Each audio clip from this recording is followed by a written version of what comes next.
Halo, selamat pagi. Kita berjumpa kembali di mata kuliah makanan fungsional. Hari ini kita masih tetap akan membahas mengenai karbohidrat selain beras. Kemarin kita sudah banyak membahas mengenai hal tersebut. Kita akan perdalam lagi mengenai makanan-makanan apa saja yang ada di sekitar kita yang bisa menggantikan beras, terutama makanan tradisional.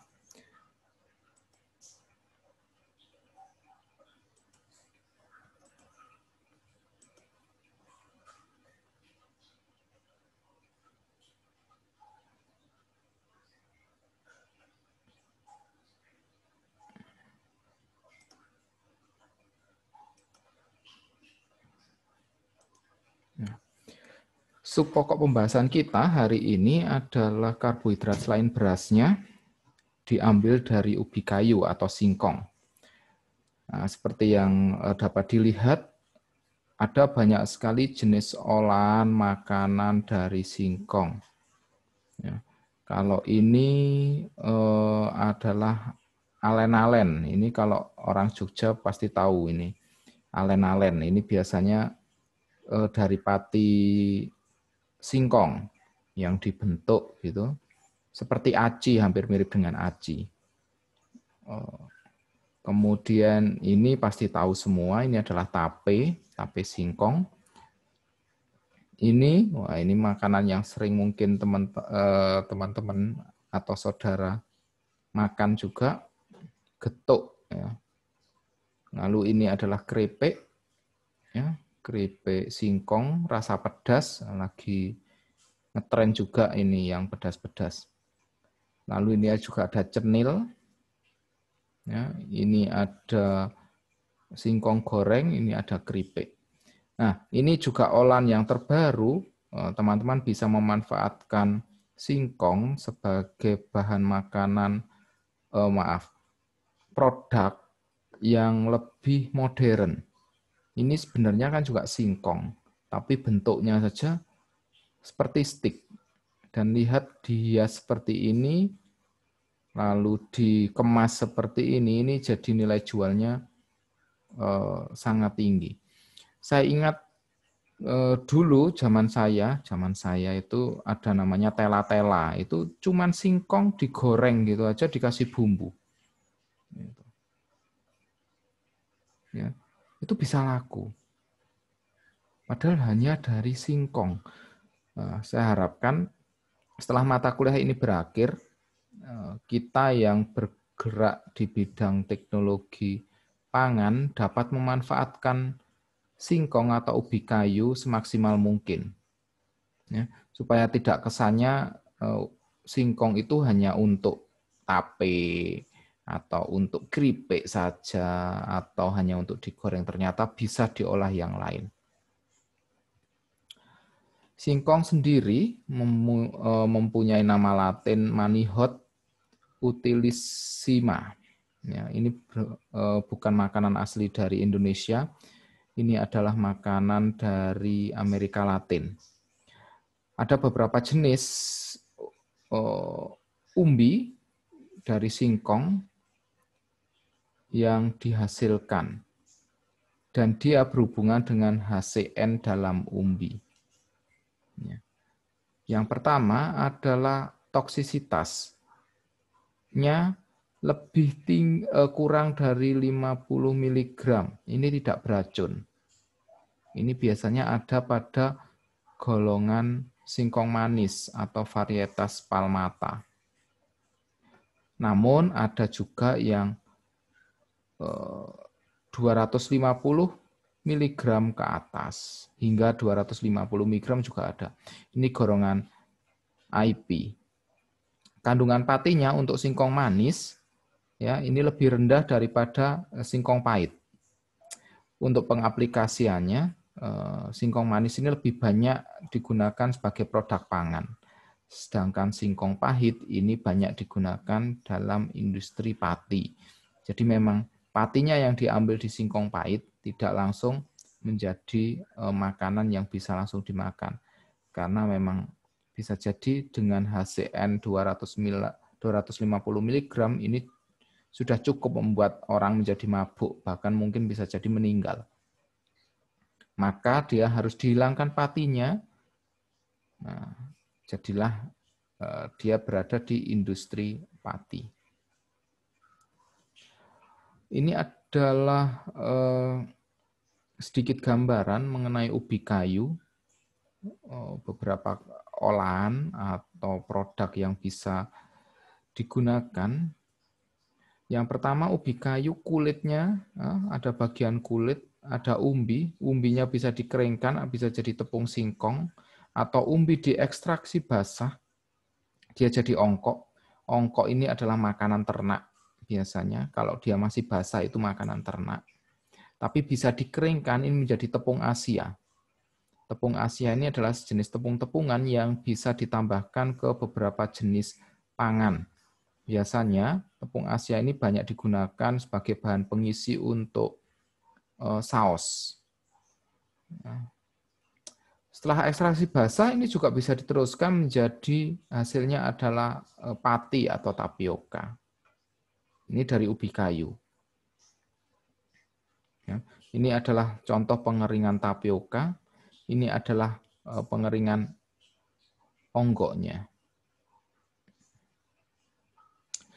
Ini adalah pohon produksi, pohon industri dari ubi kayu. Ada kulit, ada daging. Kulitnya bisa dijadikan makanan ternak. Dagingnya tadi ada bisa jadikan onggok, itu juga bisa jadi pakan ternak, atau juga bisa jadi asam sitrat atau kalsium sitrat. Sedangkan tapiokanya sendiri bisa jadi tapioka, dextrin, maltosa. Ya, ini golongan glukosa memang. Golongan karbohidrat ada di sini semua. Selain itu, daging juga bisa dijadikan gaplek. Apa itu gaplek? Mungkin teman-teman sudah tahu, makanan khas daerah. Ya. Selain gaplek, gaplek juga masih bisa dibagi lagi menjadi gaplek bisa jadi bahan makanan, bisa kita makan atau jadi pelet atau makanan ternak. Jadi, dari daging sendiri, kalau tapioka tadi ada butuh proses perendaman dan lain-lain, dari daging bisa langsung ditepungkan jadi tepung ubi kayu. Dan ini juga bisa jadi bahan makanan. Atau langsung daging dijadikan makanan ringan. Singkong goreng, keripik singkong, nah itu. Jadi ini pohon industri. Ini belum ketambahan dari daunnya, dari batangnya. Semuanya masih bisa diolah. Hanya kita memang terkadang terbatas pada sub yang pertama. Jadi kita selesai pada tapioka. Untuk apa tapioka? Terkadang kita hanya untuk campuran kue. Padahal dari tapioka bisa diturunkan lagi menjadi maltosa. Jadi glukos, fruktos, atau golongan macam-macam alkohol. Jadilah metanol. Di luar negeri banyak bahan bakar sudah menggunakan metanol dari ubi kayu. Bisa jadi juga asam-asam organik, sorbitol atau pemanis, ya, atau senyawa kimia yang lain. Jadi dari tapioka sendiri sebenarnya kalau teman-teman mau menurunkan lagi, bisa jadi hal yang lebih bermanfaat. Ya. Ini, tapi kita kadang hanya terbatas pada di sini saja. Sudah selesai. Ya. Padahal turunannya masih banyak. Yang berikutnya, pemanfaatan ubi kayu. Ubi kayu bisa dimanfaatkan secara segar, hanya yang tadi sudah dibilang, yang sudah saya terangkan di awal, ada kandungan HCN yang perlu diperhatikan. Ada beberapa cara untuk menurunkan kandungan HCN. Yang pertama adalah pencucian, lalu juga ada pengecilan ukuran, bisa juga dengan fermentasi dan pengeringan. Itulah alasannya kenapa makanan yang ubi kayu yang kita makan tidak boleh secara segar, tapi harus kita olah dulu, harus dicuci, harus direndam, harus dikecilkan ukuran, direndam lagi, difermentasi, dikeringkan. Ini alasannya adalah untuk menghilangkan HCN yang ada pada ubi segar, umbi segar. Contohnya, kalau ini adalah gaplek tiwul, nah ini gatot, nah itu juga ada di golongan sini. Lalu, faktor penyebab terbatasnya pemanfaatan umbi segar yang kedua adalah umbi tidak dapat disimpan dalam waktu yang lama. Jadi kalau teman-teman menyimpan ubi kayu atau singkong dalam waktu lama itu akan berwarna menjadi biru dan kandungan patinya akan menurun.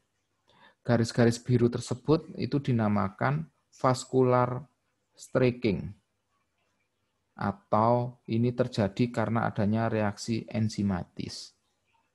Bagaimana cara mencegah warna biru pada singkong tersebut? Teman-teman bisa melakukan dengan perendaman dalam air hangat. Air hangatnya adalah kisaran 53 derajat Celcius selama 45 menit. Bisa juga disimpan dalam kondisi anaerob, tanpa udara. Bisa juga direndam dalam air, atau bisa juga disimpan dalam suhu dingin. Kalau Anda semua lihat, pencegah pembiruan pada singkong ini direndam air hangat, disimpan kondisi anaerob, direndam air, disimpan dalam suhu dingin. Fungsinya semuanya ini adalah untuk mencegah reaksi enzimatis atau merusak enzim yang ada pada umbi singkong dengan direndam air hangat. Kita tahu yang namanya enzim ini tidak bisa bertahan pada suhu tinggi. Makanya dia harus dihancurkan. Atau dia tidak bisa berkembang dalam kondisi anaerob atau dalam air atau dibatasi dalam suhu yang sangat dingin. Ini fungsinya. Makanya kita batasi adalah reaksi enzimatisnya agar warna biru atau garis-garis biru ini tidak bisa terbentuk. Lalu yang berikutnya, karena ada permasalahan dalam pemanfaatan umbi segar, maka kita bisa mengolah umbi tersebut. Kita bisa menjadikan menjadi pati singkong. Kita juga bisa menjadikan tepung singkong. Ada bedanya ya, pati singkong dan tepung singkong. Kalau pati singkong, kita mengolahnya adalah singkong kita hancurkan, ya, kita hancurkan lalu kita rendam, kita ambil patinya dengan waste-nya adalah ongkok tadi. Namun kalau tepung singkong, singkong yang langsung dihancurkan. Ya, ini adalah bedanya. Kalau tadi pati, singkong itu lebih terkenal, itu adalah tapioka. Ya, tapi kalau tepung singkong ini adalah biasanya memang ya tepung singkong gitu. Biasa sih, biasa dicampurkan pada untuk produk-produk makanan juga bisa langsung. Kalau di luar negeri ada namanya gari, ada namanya fahrina, mandioka. Ini adalah makanan-makanan dari Amerika Latin. Jadi umbi dipotong, dipres, kemudian dibakar. Gitu. Kalau di sini ini sepertinya yang saya tahu ini adalah makanan-makanan dari, mungkin teman-teman kalau ada yang dari Kepulauan Maluku, itu ada yang memang umbinya dipotong, dicuci, dipotong, kemudian semacam dipres gitu, lalu dibakar. Jadi hampir mirip dengan sagu. Nah ini kalau di luar negeri namanya adalah gari atau fahrinha. Gitu. Bisa juga diolah juga jadi meal of red cassava.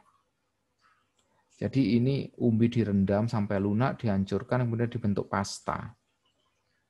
Atau juga bisa juga jadi chips. Nah, ini banyak sekali ya. Kalau singkong dijadikan chips ya. Itu. Hasil sampingnya dari pengolahan umbi ini yang pasti adalah ongkok tadi itu. Kandungan patinya itu masih tinggi, ya. Seratnya juga masih tinggi dan memang ini biasanya untuk pakan ternak. Sangat cocok sekali itu untuk pakan ternak. Lalu daun singkongnya juga bisa kita manfaatkan jadi makanan atau sayuran yang bergizi. Nah, ini kita bahas. Yang pertama adalah gaplek. Ya, kita bahas yang tradisional. Gaplek itu adalah singkong yang bentuknya kecil, ya, lalu dikeringkan. Ini produk turunan pertama bisa dari singkong. Cuman dipotong kecil-kecil, dikeringkan, sudah selesai. Ya.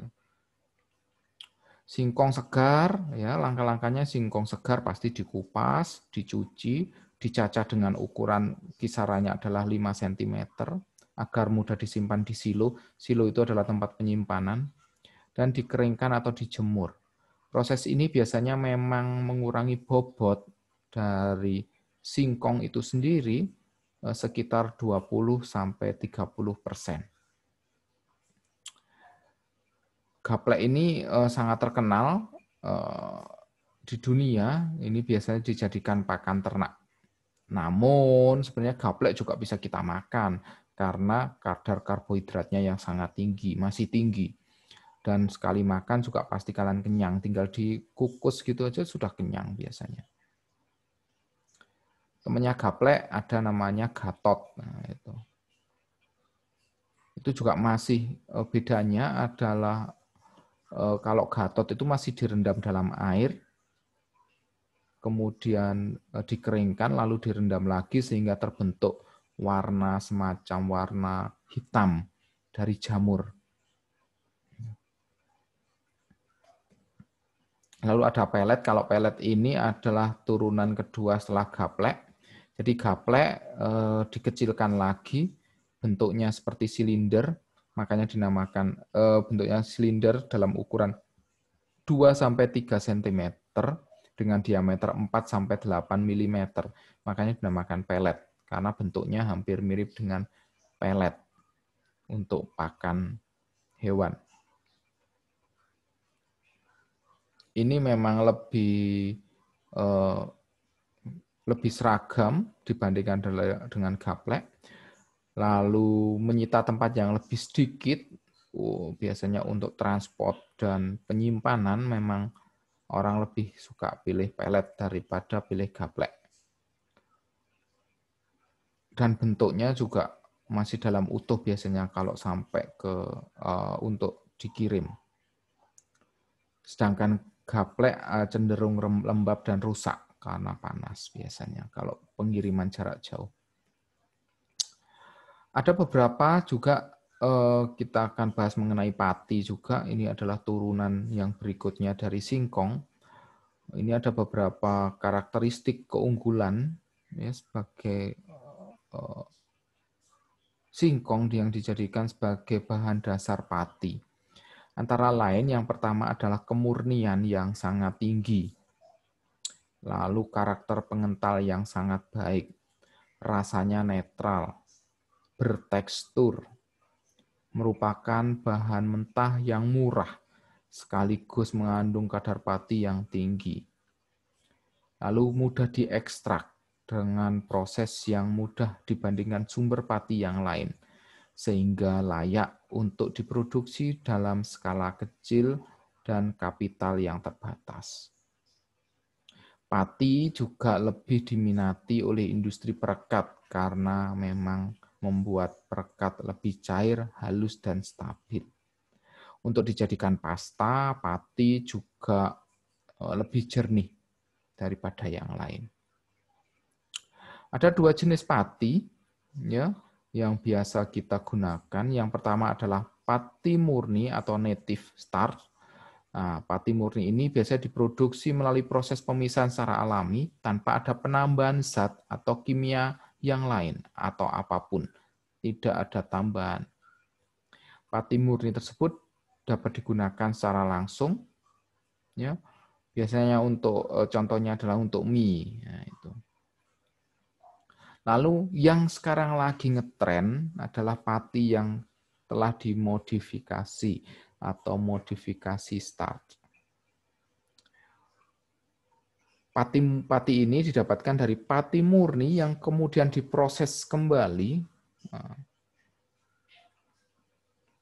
dengan mengubah pola granula sampai berubah bentuk dan komposisi dari amilase dan molekul amilopektin.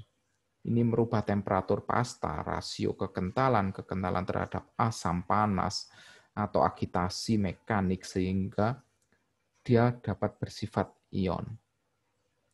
Modifikasi ini biasanya bertujuan untuk memenuhi standar tertentu agar sesuai dengan karakteristik yang dibutuhkan oleh industri. Sebagai contoh adalah biasanya modifikasi starch dari singkong ini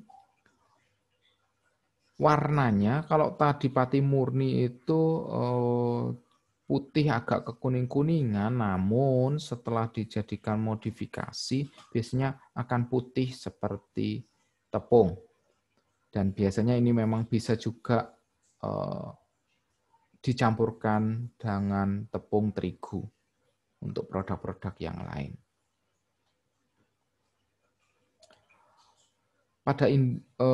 Kalau untuk industri pati sendiri, pada industri tepung tapioka, teknologi yang digunakan dapat dikelompokkan menjadi beberapa 3 jenis. Yang pertama adalah tradisional. Ini masih mengandalkan sinar matahari dan produksinya tergantung pada musim, seperti yang saya tunjukkan di awal tadi. Pengeringannya pakai matahari itu. Risikonya adalah kalau mengandalkan matahari, ya tidak bisa digunakan saat musim hujan. Lalu metode yang berikutnya adalah semi modern. Ini bisa menggunakan mesin pengering dalam melakukan proses pengeringan. Jadi tidak lagi mengandalkan sinar matahari, namun sudah menggunakan oven atau mesin pengering. Hanya saja seperti diketahui mesin pengering ada keterbatasan jumlah. Makanya dinamakan semi modern. Yang sekarang banyak dilakukan adalah dengan full otomatis. Ini menggunakan mesin dari awal sampai produk jadi. Hasilnya efisiensinya sangat tinggi karena proses produksi memerlukan tenaga kerja yang sedikit dengan waktu lebih pendek dan menghasilkan kualitas tapioka yang sangat berkualitas, yang sangat bagus.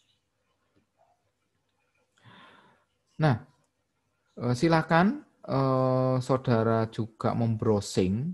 Ya, saya coba browsing nih produk olahan dari singkong. Wah, dari Google saja saya mendapatkan banyak sekali olahan dari singkong. Bisa kalian lihat, bisa saudara lihat ini 1, 2, 3, 4, 5, 6, 7, 8, 9, 10. Nah, ini satu baris ini 10 dikalikan, anggap saja 1, 2, 3, 4, 5. Ini aja sudah hampir 50 produk olahan dari singkong. Jadi memang singkong ini sebenarnya adalah makanan yang masih bisa kita manfaatkan sebagai bahan pengganti beras. Hanya saja mungkin makannya, kalau memang mau makannya seperti beras, ya kita ubah saja. Ya, jadi bentuknya seperti beras gitu, dikukus ya, dikukus atau ditanak gitu. Jadi bentuknya seperti beras. Tapi bisa juga singkong juga dimakan dengan model yang lain. Seperti contohnya ini. Ini mirip seperti roti canai. Jadi ya kita makannya ya kayak makan roti cane gitu. Atau dibuat jadi mie misalkan. Atau ini kudapan-kudapan selingan, tapi kudapan selingan kalau kita makan singkong ya sama juga lumayan gitu. Dengan kadar karbohidrat yang sangat tinggi, ya pasti akan kenyang juga. Ada banyak sekali olahan singkong yang saat ini juga masih diteliti. Ya. Dan apabila saudara mau, silahkan nanti juga meneliti mengenai singkong. Diolah jadi apa saja kira-kira. Ini. Baik, ini adalah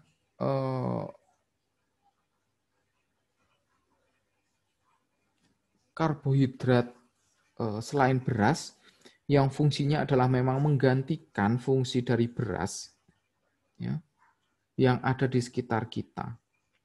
Kalau teman-teman tahu menanam singkong itu kan sangat mudah, bahkan ada lagunya kan.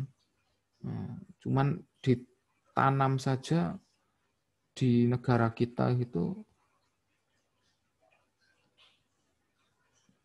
bisa jadi nih singkong langsung gitu. Maka saya mau mengharapkan dari Anda semua supaya nanti mungkin bisa mengangkat singkong tidak hanya dijadikan pati, namun bisa jadi makanan-makanan yang lain. Ya. Entah itu nanti makanan selingan atau makanan utama. Seperti yang ada pada gambar ini. Jadi kalau ngomongkan singkong, jangan sekarang ngomongkan bayangannya adalah tape, bayangannya adalah getuk, bayangannya adalah cenil, bayangan adalah keripik. Tapi apa produk yang lain yang bisa diolah dari sebuah singkong? Ini adalah nanti akan jadi perenungan untuk Anda semuanya. Kira-kira apa yang akan Anda buat dari singkong? Baik, sekian materi dari saya mengenai karbohidrat selain beras dengan sup adalah hari ini ubi kayu atau singkong. Apabila ada pertanyaan, silakan menuliskan di kolom pertanyaan atau silakan kita berdiskusi di Google Classroom. Selamat siang dan terima kasih.